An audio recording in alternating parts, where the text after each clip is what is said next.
Bahkan persepsi orang zaman sekarang, politik itu pasti berkaitan dengan pemerintahan. Orang-orang berjas dan orang-orang berdasi yang hanya duduk berjam-jam untuk mencari solusi sebuah permasalahan yang bisa sampai satu ronde atau beberapa ronde. Korupsi yang rapi, keadilan yang rapuh, dan kesejahteraan yang tak kunjung dapat. Masih banyak hal-hal negatif lainnya. Jika persepsi seperti itu dikonsumsi oleh pemuda dan pemudi Indonesia, maka pasti mereka semakin enggan untuk berkecimpung atau bahkan sekedar memberikan pendapat dan masukan terhadap dunia politik. Apalagi di zaman yang serba teknologi ini, yang membuat para pemuda-pemudi bukan hanya dalam negeri, tetapi juga luar negeri semakin tidak tertarik dengan yang namanya politik. Rasanya lebih baik duduk berjam-jam sambil main games atau internetan daripada mendiskusikan hal yang tak kunjung usai. Itulah pemikiran anak muda zaman sekarang. Lalu, apa sebenarnya politik itu? Politik adalah sebuah perilaku atau kegiatan-kegiatan yang dilakukan untuk mewujudkan kebijakan-kebijakan dalam tatanan negara agar dapat merealisasikan cita-cita negara sesungguhnya, sehingga mampu membangun dan membentuk negara sesuai rules agar kebahagiaan bersama di dalam masyarakat di sebuah negara tersebut lebih mudah tercapai. Oleh karena itu, seberapa besar sih peran pemuda-pemudi dalam politik? Sebagai warga negara yang baik, tentu kita semua harus berperan aktif di semua bidang kehidupan masyarakat, termasuk bidang politik. Bukan hanya para orang tua, orang dewasa, bukan pula orang-orang berjas ataupun berdasi. Tapi kita semua, para remaja, pemuda-pemudi, harus ikut serta dalam tindakan politik. Maka dari itu, para pemuda-pemudi diibaratkan otot dan para orang dewasa, orang tua diibaratkan otak. Sama seperti peribahasa, janganlah pakai otot, tetapi pakailah otak. Jangan cuma pakai otak, walau bagaimanapun kita memerlukan otot. Intinya, otak dan otot sama-sama diperlukan. Maka dari itu, berarti peran para pemuda-pemudi dalam politik sangat diperlukan. Minimal berupa saran atau masukan yang berbobot tentunya, bukan hanya sekadar berbicara.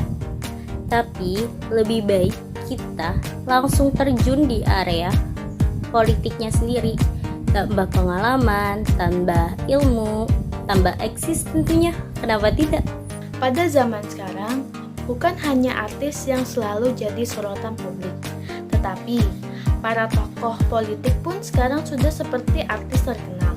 Walaupun banyak sorotannya yang berbau negatif alias keburukannya saja, seperti korupsi uang negara, penggelapan dana, pemalsuan dokumen, dan masih banyak lagi.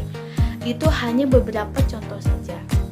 Nah, sekarang tugas kita, para pemuda-pemudi, untuk menunjukkan ratusan, bahkan ribuan kebaikan dan prestasi politik yang dapat diraih oleh negara tercinta kita, Indonesia. Seperti kata pepatah dari Bapak Insinyur Soekarno, barang siapa ingin mutiara harus berani terjun di lautan yang dalam.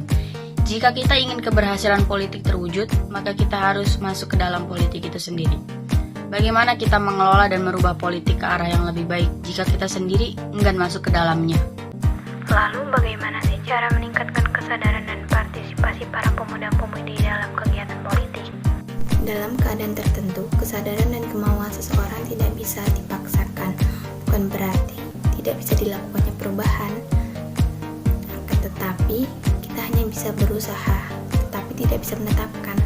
Karena pengambilan keputusan diri sendiri hanya dilakukan oleh dirinya sendiri, bukan oleh orang lain.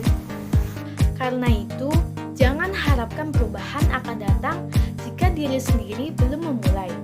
Pihak lain hanya sebatas media atau perantara, walaupun terkadang mampu mempengaruhi keputusan seseorang, baik secara langsung maupun tidak langsung.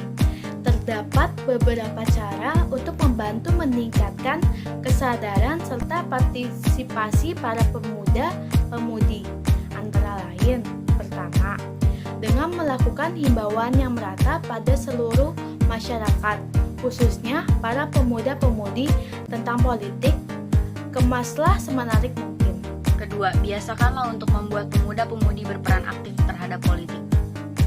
Ketiga, meningkatkan motif pemuda-pemudi politik itu sendiri sehingga menumbuhkannya dorongan para pemuda-pemudi agar ikut berbaur di dalam dunia politik. Keempat, pelatihan seperti berbicara di depan umum dan kebebasan berpendapat mesti ditingkatkan walaupun di zaman sekarang rakyat bebas berpendapat, tetapi terkadang pendapat tersebut tidak dapat direalisasikan secara nyata maupun tidak nyata.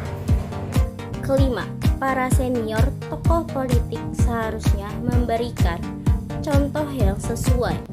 Jika para pemuda-pemudi terus disuguhkan akan hal-hal yang tidak patut ditiru di dalam politik, misalnya seperti korupsi dan kejahatan-kejahatan lainnya, maka apa yang harus kita jadikan pedoman bagi kami para pemuda-pemudi?